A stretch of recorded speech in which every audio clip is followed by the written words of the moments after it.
Hello and welcome to my channel, or welcome back to my channel. Hope everyone is doing well. Today I have 4 true ghost stories from the Haunted Canada series. If I pronounce anything wrong, I do apologize. Where horror and hockey share a home, Toronto, Ontario. One bright and cheery summer day, a young boy toured the Hockey Hall of Fame with a group of adults. Like the 300,000 people who visit every year, the boy enjoyed the displays featuring Morris the Rocket, Richard, and Wayne Gretzky. Tested his own skills in the NHLPA Be a Player zone and marveled at the Stanley Cup up close.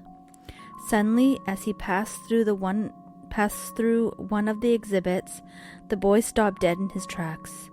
His rigid stance and wide eyes were so odd and out of place that the adults wondered what could possibly be wrong with him.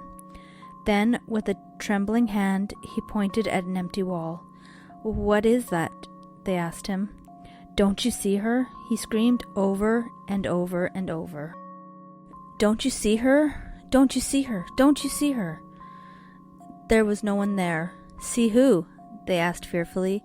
"Jane Rodney," who was the hall's coordinator of resource center services at the time, says the boy saw a woman with long black hair pass back and forth through the wall as if daring him to look away.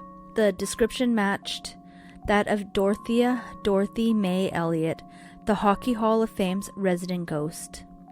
The boy is only one of 2 people who have seen Dorothy's ghost, but plenty of others have had terrifying experiences and witnessed paranormal activity in the building since 1953. That was the year Dorothy died in the women's washroom from a self-inflicted gunshot wound.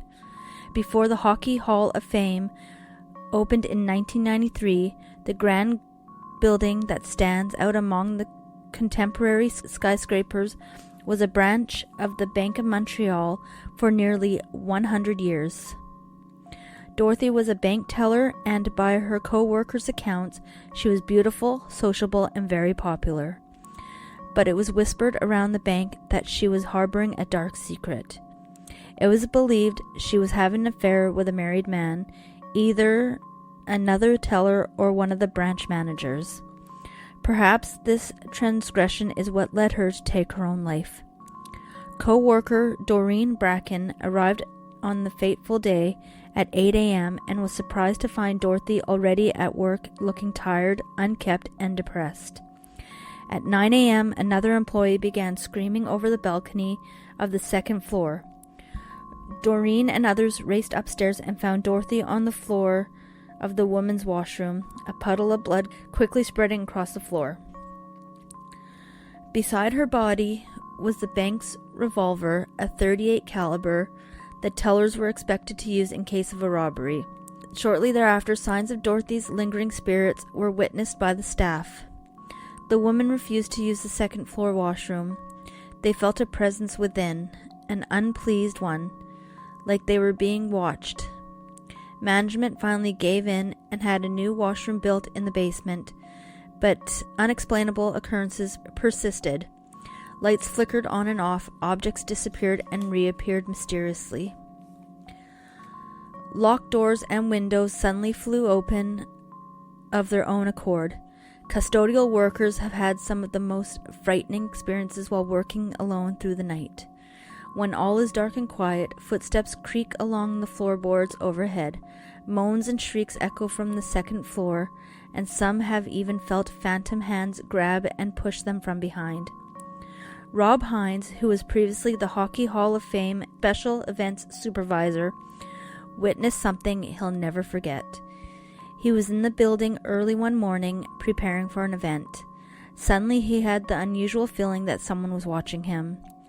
The odd sensation drew him into a pitch-black room on the 2nd floor, where the sensation was the strongest. What happened inside the room was unexpected and terrifying. A chair was spinning in circles as if caught in the middle of a small cyclone. Suddenly the chair slid across the floor and right into his hand. Despite the fact that Hines is skeptical when it comes to ghosts, he wasted no time fleeing the room. Other than the young boy, the other person who saw Dorothy's ghost in the metaphorical flesh is Joanna Jordan, a Toronto musician. She was commissioned to play the harp in the Great Hall or during an event. She was unaware that the building had a haunted history, so she wasn't prepared at all when she looked up and saw Dorothy's ghost floating just below the second floor ceiling.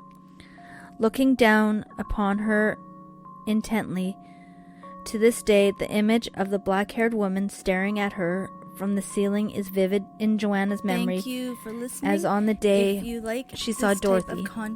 She returned to the building a few years later, but try as she might, she couldn't head up to the second floor.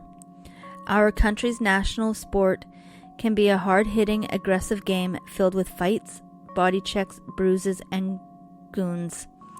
It's fitting that the Hockey Hall of Fame is home to a presence more chilling than a few hours spent outdoors playing pond hockey in the middle of January.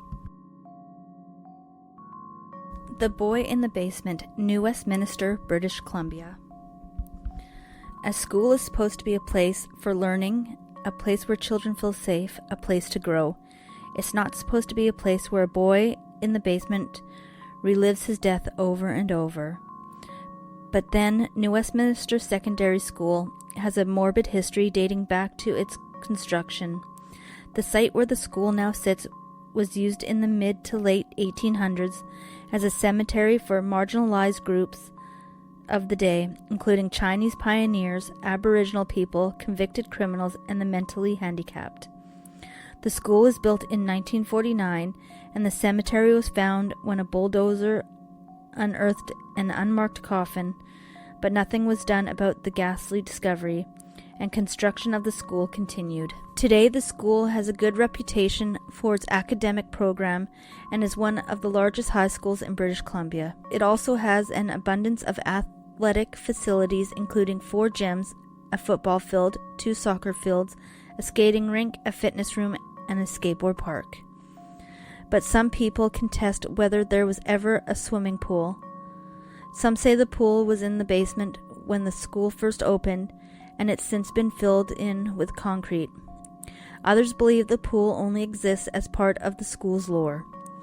Regardless of what New Westminster residents believe, one thing most of the school's alumni can agree on, the building has a creepy vibe, particularly in the basement. The reports claim that a male student drowned in the pool in the early 1970s and that it was filled in years later due to safety concerns. In the time between the drowning and the pool's closure, however, security guards regularly saw a boy floating face down in the water during their nightly rounds. They would turn to grab a pole or call for help, but when they turned back, the boy would be gone and the water perfectly still. These reports from the guards seem to support the existence of the pool at one time in the school's history. Guards have also reported similar paranormal activities in the archery range, also located in the basement. A man is said to have been seen firing a phantom bow and arrows only to disappear when anyone got too close. Another male student is said to have died in the 1980s in the school's woodworking shop, which, unlike the pool, is definitely still in operation today.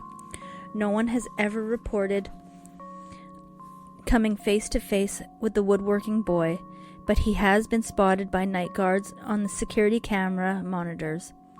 When they run to the room, the boy is gone. Even the music room isn't immune to paranormal activity, as the school's cameras have also picked up unexplained glowing orbs hovering in the air, just like the existence of the pool in the basement. Some people believe that the reports of the deaths in the school have been fabricated. If they're right, it's possible that all the ghostly sightings in New Westminster Secondary School over the years can be attributed to the bones that unceremoniously clog the dirt beneath the building's foundation. The Lady in Blue, Peggy's Grove, Nova Scotia. The ocean is known for its mesmerizing beauty that's as dangerous as it is breathtaking. It's widely believed among ghost enthusiasts that a soul who perishes in the water is likely to meet such a traumatic end that he or she has a difficult time moving on and finding peace. When that soul willingly drowns in the deep blue, committing suicide, the likelihood of a haunting is even greater. A legend from one of Atlantic Canada's most popular tourist destinations confirms this belief. Located 44 kilometers southwest in Halifax, Peggy's Cove is a small fishing village known for its photographic beauty, quaint homes, and the Peggy's Point Lighthouse, one of Canada's most iconic images. Strict land use laws have maintained the idyllic atmosphere of Peggy's Cove, preventing rapid property development and keeping the population to a mere 600 people. Although the inhabitants still fish for lobster, tourism has become more economically important to the community than fishing.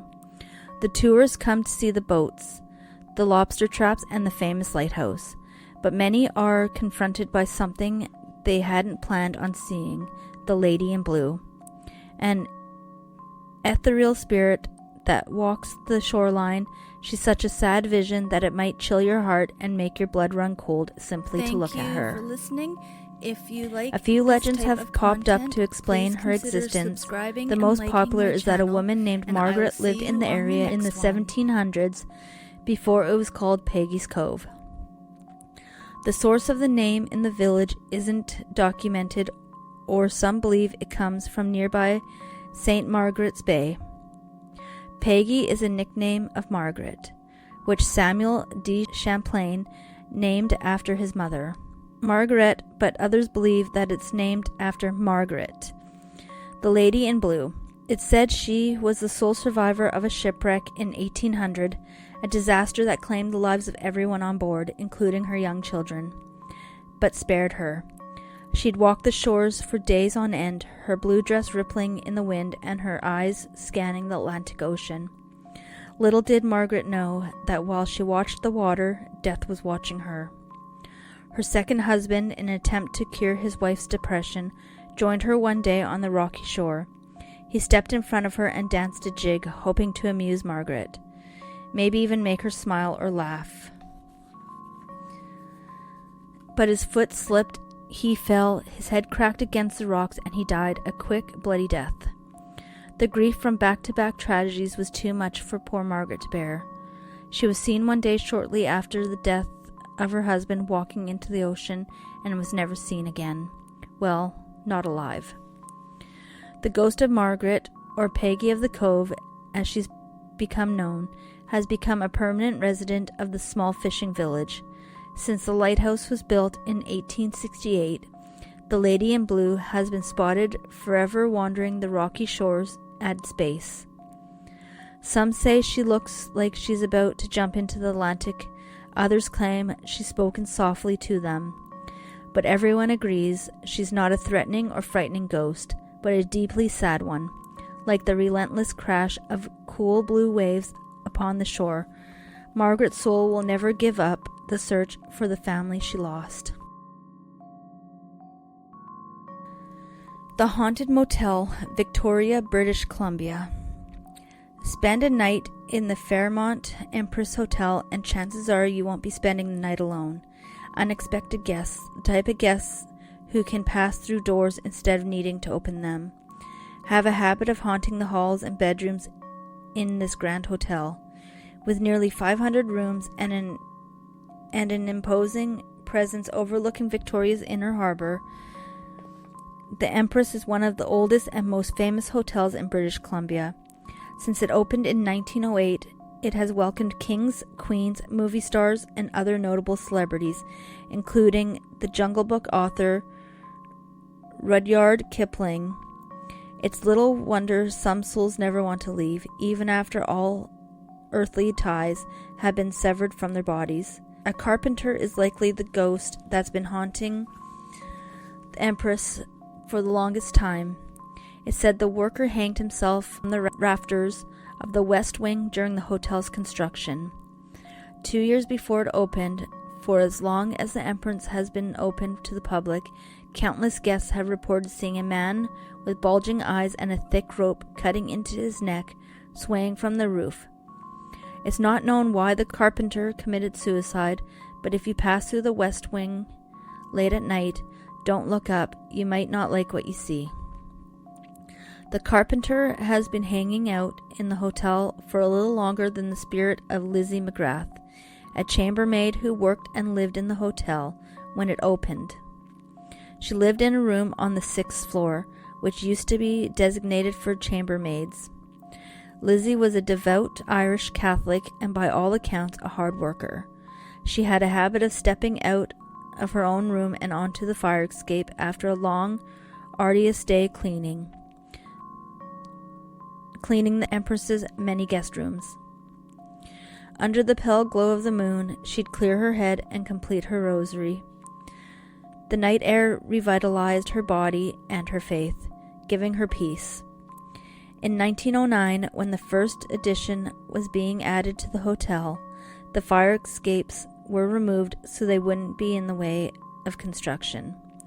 But no one told poor Lizzie. Unbeknownst to her, she completed what would be her final living day at work, returned to her room, grabbed her rosary beads, and stepped outside, falling 6 stories to her death.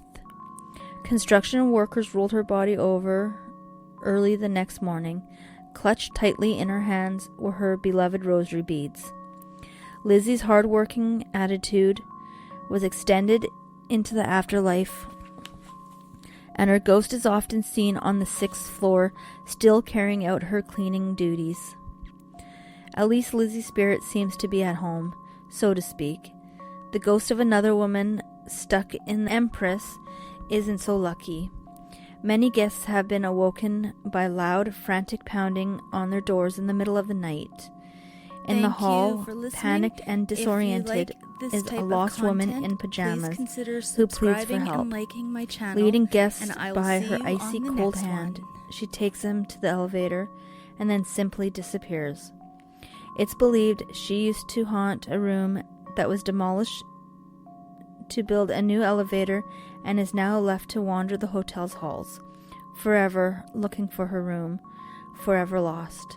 But the hotel's most famous ghost is its architect, Francis Rattenbury, whose final days mired in controversy following the opening of the Empress. Rattenbury became a well-known and respected public figure in Victoria, but he tarnished his reputation when he left his wife and children to marry a woman, Alma, who was less than half his age.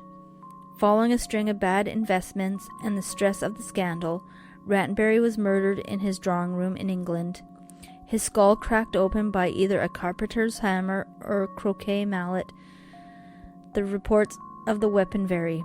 His chauffeur George was charged and convicted of the murder, and it was revealed that George and Alma had been a secret couple for some time. Shortly after Rattenbury was murdered, Alma took her own life, stabbing a knife into her broken heart. Rattenbury, it would appear, wishes to remain in the hotel he designed, reliving his glory days before he made a string of poor choices that ultimately led to his untimely death. He wanders the Empress's halls, keeping an eye on the crowning achievement and its many guests, many of whom are, like Rattenbury, long since deceased. Thank you for listening. If you like this type of content, please consider subscribing and liking my channel, and I will see you on the next one.